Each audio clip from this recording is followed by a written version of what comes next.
J Show. Ask not. I'm going to get really deep with you and your audience now. I'm sorry if it shocks anyone, but I personally, when I was 16 years old, I got raped. Ronnie J Show. Just do it. Because once you start, you'll then improve. Ronnie J Show. Ask not. And why do men cheat, or why does anybody cheat on their partner?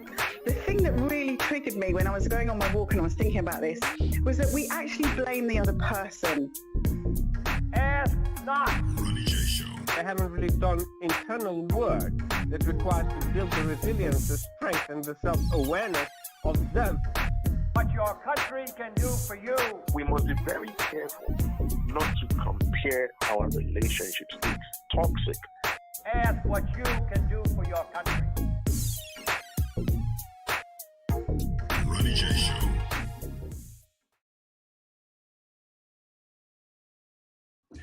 Hi, you're welcome to the Ronnie J Show. Today I have an amazing guest with us all the way from Canada, Mr. Lucky Ario. And today we're going to talk about what are the challenges facing diasporas and what should encourage them to come back and invest in African communities.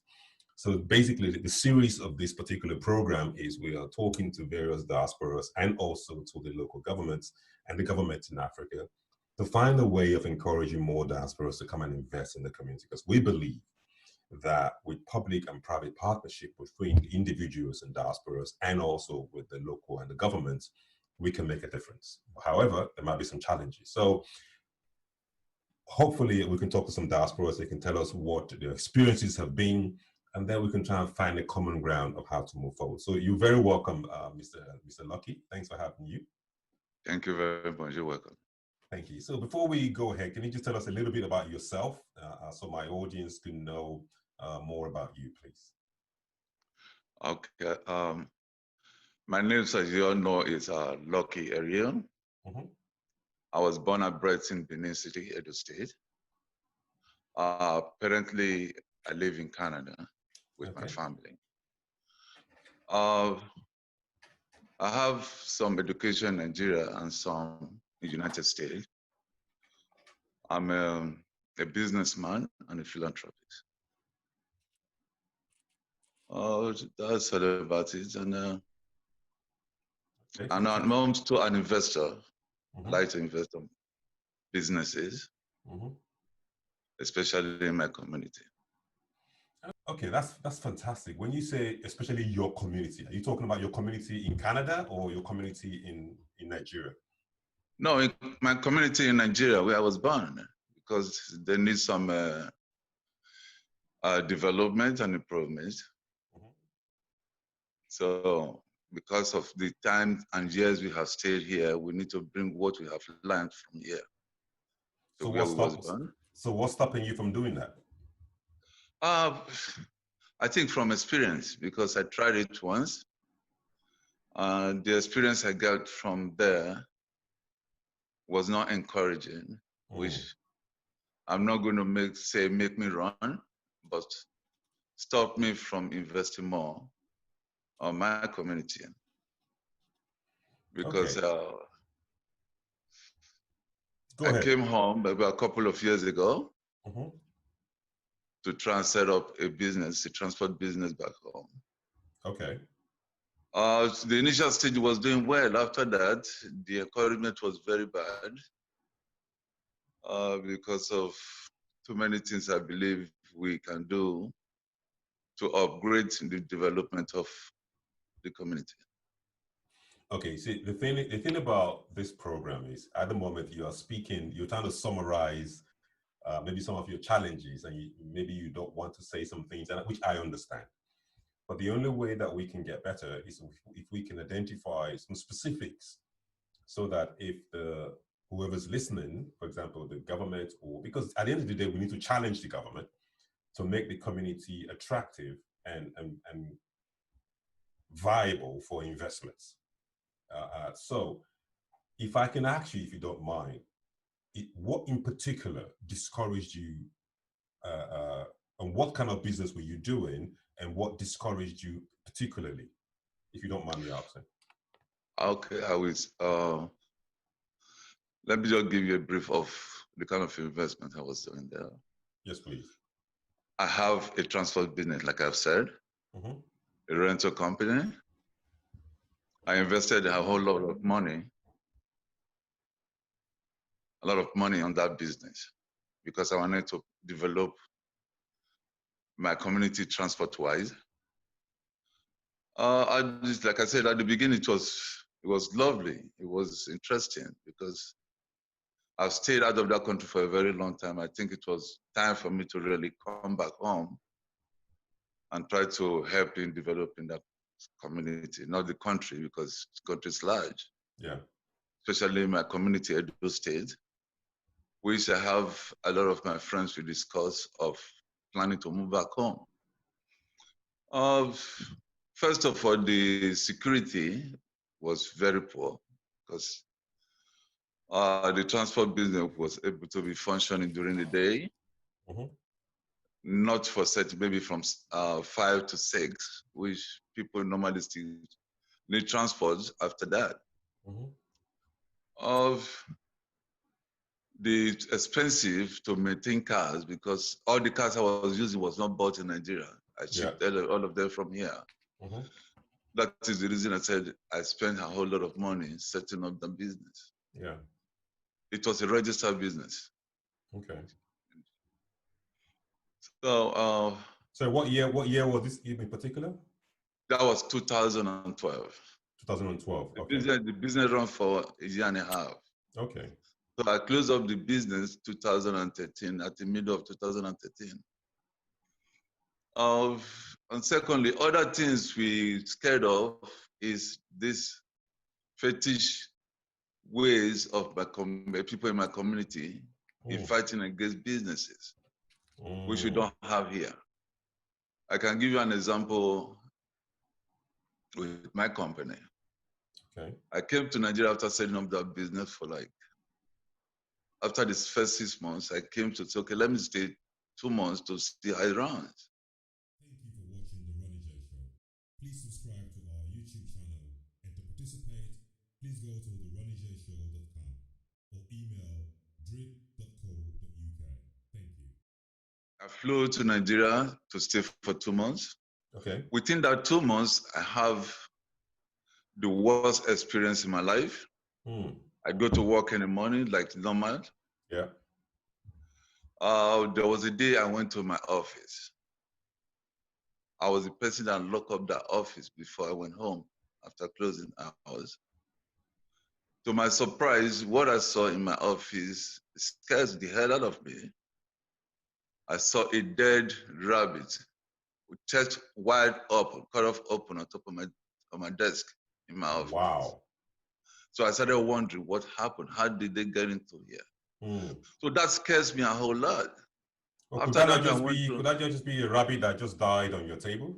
I mean, they put it on top like in a bowl, and in a bowl. The cut off wide open. So after that, I went through a lot of setback, losing money, sickness, and all kind of things. So I have to run away from there and move to Canada. When I got here, I discussed my experience with my friends. Yeah. They all got scared. Most of us now have business in Lagos. Most of my friends have business in Lagos. But that was not the initial aim of setting up a business. Yeah. We all wanted to come back to our community. Correct. Set up a business in order to employ the graduates that don't have a job. The young people in my community need a job. They need an income to be able to take care of themselves and their family, because some of them have aging family, which they really need to support. So after that, I just decided I'm done. I have a set of business partners I'm working with now in Lagos and in Abuja. By power of God, the business will kick off very soon. But that was not my initial plan. My plan was everything I'm going to invest in Nigeria has to go back home. That's why I was born, Benin City. But the first experience of, I don't know, it was hectic. It was I very understand. I discouraging. understand. I mean, what can the government do in Edo State, where you had your initial investment, to encourage you to come back and try one more time? The thing the government will do, first of all, is security. Because what we learn now, 6 p.m., everybody runs home because of security. Okay, if government can tackle that, and secondly, the only people that really enjoy my community are people like from the royal family, from the so-called godfathers and the kingmakers, and like they just gave them a name now, the lions and tigers of my community. If you are not members of those family, you cannot enjoy your own community. So anytime you go to like my city, Benin City, you'll be praying to have your life to go back to where you are from. We all have money overseas. Most of us don't really want to invest here. But the government should help us with that community security we are looking for. And also the government should I would like to challenge you with that, though. We'll come back to that, you know, because I think by more discussions we can come maybe have an idea. Go on. What was the second thing you were going to say? Sorry, I interrupted. The second thing is the government should help assist not only the foreign investor, but the people that have mind to set up a business, like the undergraduates, to give small business loan, which is done overseas. You apply for it and you tell the government what you can do for the community, not what the community can do for you. So if they believe you are them or qualified for their assistance, they give you a small business loan, set it up for you. Sometimes they give you 6 months interest-free or 1 year interest-free. If you can pay the loan out of that within that 1 year. After that, they give you about 1 or 2%. Let me interrupt there, because I'm trying to guide us so that we stay on the direction of diasporas. How can diasporas come and invest? Because we don't know what the government is doing for the local people in various countries in Africa. But I love the way you spoke about how you invested your money and how you lost a lot of money, and now how you're trying to reinvest in other states. And you talked about security being when it gets to after 6 o'clock, everyone is afraid to go out. And because you were doing transport business, that seriously impacts your customers, and you have a very short window to pick up customers. Yes. Yeah, and this security that we keep talking about, in particular, we're talking about crime and kidnapping and armed robbery. Am I correct? Yes, you're very correct. Is this something the government can solve on their own? Thank you for watching the Ronnie J Show. Please subscribe to our YouTube channel, and to participate, please go to theronniejshow.com or email drip.co.uk. Thank you. And this security that we keep talking about, in particular, we're talking about crime and kidnapping and armed robbery. Am I correct? Yes, you're very correct. Is this something the government can solve on their own? Because I think what really prompts those crime and all that in my community is lack of employment for the graduates, because they have to eat, they have to feed. Sometimes they don't have choice. Whatever one does in life is by choice. Yeah. It's not by right. Okay. Correct. If the government can assist, there are other things government can really do, like set up a farm.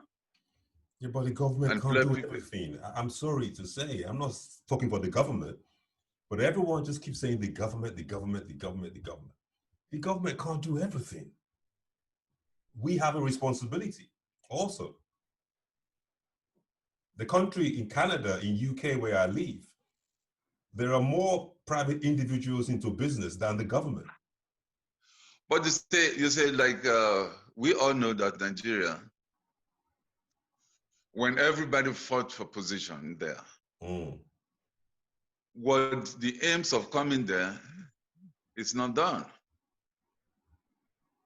The aims of coming, you mean the government, the politicians who vie for position? Right, it's not done. What they promised the people, they don't accomplish it.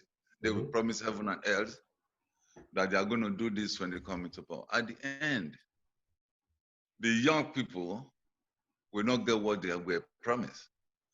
So with regards to that, they don't have no choice than to go through crime to get what they want. But what I will advise, it's a suggestion, what I would advise the government to do is trying to find a way to bridge that gap of unemployment. And that's where you and I come in. Because it's like a vicious circle. There's unemployed. The bridge. That's where me and you come in. But the bridge there, we have to have an assurance that the security has to be there for us. If the key for the thing is we need security. Kidnapping, armed robbery, and all that can be eradicated if we monitor the government properly and we give job opportunity to young people. The old people don't go robbery, they don't kidnap. And secondly, if you are a millionaire or you have money, let me put it to that, general money, you come to Benin, you can really enjoy yourself with your money because you're scared that somebody will see you and say, oh, you got money. The next thing they do, they start chasing after you either to kidnap you or your family. There was a time I brought my family from here, my wife and kids, to Nigeria. I wanted to give them a good time because they're foreign kids, and my wife is a foreigner. The security was the first thing I was being scared of. They want to take a walk at night after 6, maybe around the neighborhood. I will tell them, no, it's not safe. But that is not encouraging for us. We all want to bring our kids back home and let them know the culture and the tradition where we are from. But we are so scared of that. Yeah, I understand. We will ask the government to please deal with that security for us. There is money. We are not looking for money to invest. We are looking for where to invest the money. And I believe secure environment, And I believe as a citizen or anything of a community, the first thing you think about is your community, what you can do for your community to uplift it. That is where your name is. I can't go and what is my name? Set up a business in Abuja now. Nobody knows. You just said you're going to set up a business in a different state. Yes. I mean, you've not explored the new environment. The environment 2012, that's 8 years ago. There might be some differences and some improvements. That is now. Maybe I'm still dwelling on the past experience. Maybe. Why don't you try and give it a try? How many times are you going to try? It's not one person. It's not my only experience. There are other people with different experiences. A friend of mine went from Ishan in Edo State. He went home after 12 years. He went home to see his parents. As he got to the village, this was not in the city, as he got to the village to see his parents.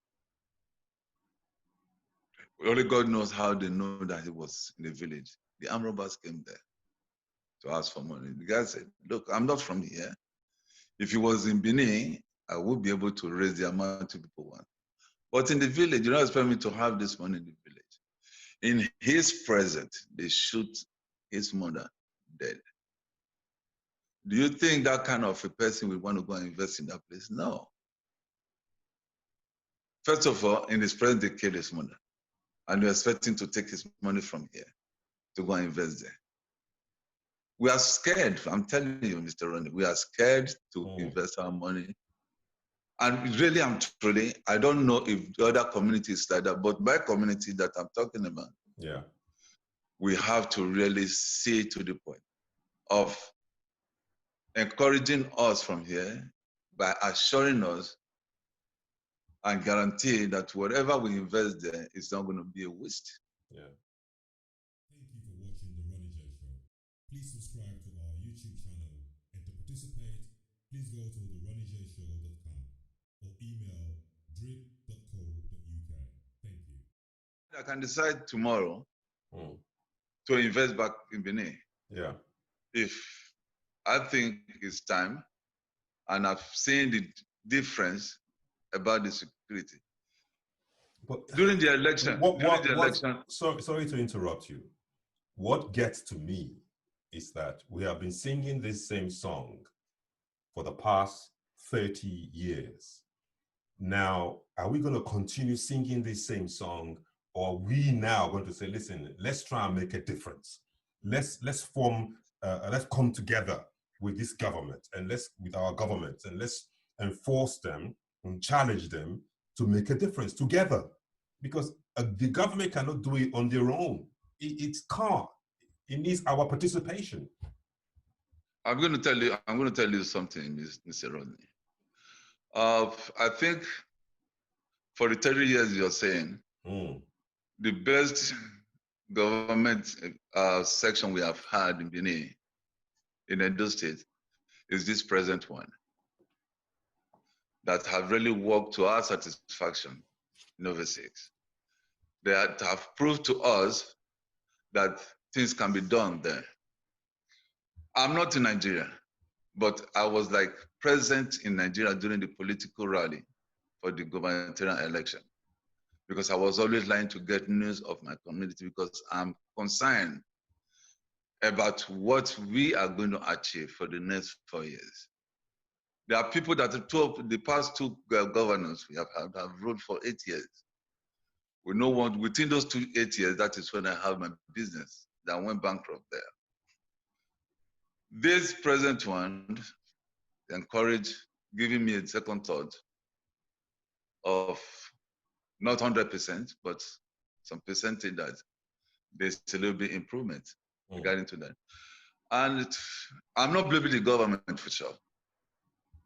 The only part I'm blaming the government is the assistance that the indigenous are not really getting from there. Because they sing the song of go to the village and farm, go to the village and farm. Where is the money to get a tractor? Where's the money to buy grains? Where's the money to buy fertilizer? They don't have it. How can they farm? I'll pause you on that. I'm not an advocate for the government or any governance. So I wouldn't want to. It would be unfair, because there's no one here to answer those questions that you were just raising. But I just wanted to like when you're because I can argue to say, listen, if I want to go into farming in my village, I can start with 100 by 100 and start planting yam and wait for 5 years' time for that 100 by 100 to become 1,000 acres. Everybody doesn't have to have a 1,000 hectare farm. We can start step by step. So that's my argument on that. I could develop my small fish farm from the back of my house. I'll give you an example. My wife started planting peppers and tomatoes in our back garden. We live in the UK, cold country. You in Canada, freezing cold. But I'm sure at the back of your house, you're planting 1 or 2 things. Now we're planting tomatoes and pepper at the back of my house. And I keep saying to myself, if we can plant tomatoes and pepper in the back of my house like this, if at least every house in Africa plants 1 seed of pepper in their house, we will eradicate the pepper issue, the tomato issue, the food issue. We can feed ourselves, but everybody wants to drive an expensive car. Anyway, let's not digress, please. Let's come back, because I'm very passionate about self-development, and I know that you have the capability, because I saw your business when you were running in Benin, and I saw the amount of people you were employing. I saw the vision that you had, the long-term vision that you had was massive. So, and I don't want you to lose that passion, but I also understand your fears that you don't want to lose your life because you're trying to serve your community. That's right. Like, I don't know, I love my community for sure. I know Trust you me. do. I know you do. Like many, If I many, don't, many, many diasporas. you know, I love my community. I tell my family that my mom is still there and my other siblings are still there. All right. I just wish for me to have a change of heart. I don't want to set up a business. Like most the business I set up was not for me to make money alone. Because the business I set up was set up for my family. I know. It was in order unique. to be giving them allowances at the end of the month. I know. To help them not to be hungry. And that the business, I have 15 workers there. I don't live there. I wasn't running it. I gave it to somebody that's not my I came family. to your office 3 or 4 times, so I saw it myself. So, Exactly. You don't have to tell me. So I think for the audience to know, I think you are one person that I know have a strong passion to help your community. And you are the kind of people that I would like to have on my show so that whoever's listening, we can find a way of resolving this fear of insecurity so that diasporas are able to invest, go home, invest, monitor their investment, and then fly back and forth without the fear of losing their life, basically. Yes. I've said, like, for me, after talking to you today, I believe maybe after some time I will still have second thought of doing something there. Amen to that. I hope that like I said, this is the first time I have peace in the government of my community. Not only my the community alone, the state in general. And I also pray for him. When you say him, you're talking about the state government. Governor Obaseki. Okay. I also pray for him that what he has done for the past 4 years, it shall continue with the same pattern. And we will all be happy to come home and invest. Not only the foreign people, but the indigenous has money to invest there. Like I said, I will try and I will pray to God to give me the mind of reconciliation, going into that business. Not business of transport this time because of the security. Yes. But other kind of businesses that will help me employ more people from the street. Take them out from the street so that they won't have mind to be thinking of committing crime. You understand? As a godly person, everybody prayed for God to elevate them. Yes. The giver never lack. That is said. And it's just so, I'm telling you, the best place I enjoy when I come to Nigeria, apart from the security, is my community.